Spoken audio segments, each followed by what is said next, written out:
Another day, another vlog. At dahil nga naubusan na po kami ng stock ng tubig, ay kailangan ko na pong mag-refill nga ng tubig ngayon. At yes po, wala po kami sariling tubig na naputulan po kami.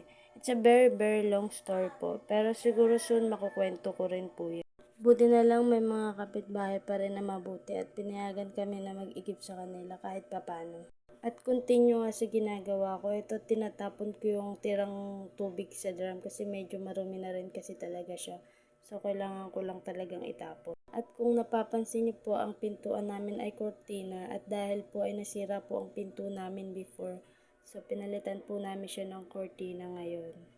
Continue sa ginagawa ko at kukunin ko na nga yung hose para ikabit sa kapitbahay namin.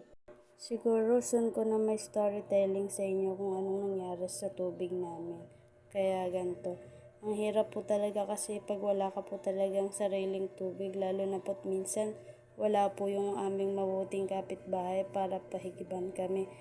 Kaya wala kaming choice minsan. Pagpasensyaan nyo nga po pala yung CR namin kung ganyan po yung itsura. Hindi pa po kasi ako nakakapaglinis kasi mag-iigib pa lang ako. At dahil wala pa nga pong tubig, hindi pa po makaligo ang person.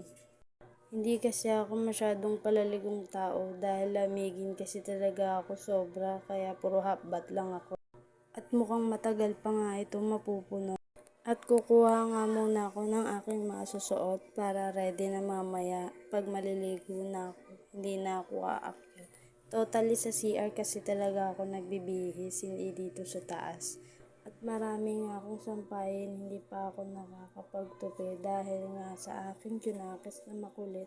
Hindi rin po kasi talaga akong kampante pag hinahayaan ko lang din kasi siya sa labas minsan. Lalo na po, marami pong sasakyan sa labas. Mahilig po kasi siya bigla-bigla na lang tumatakbo.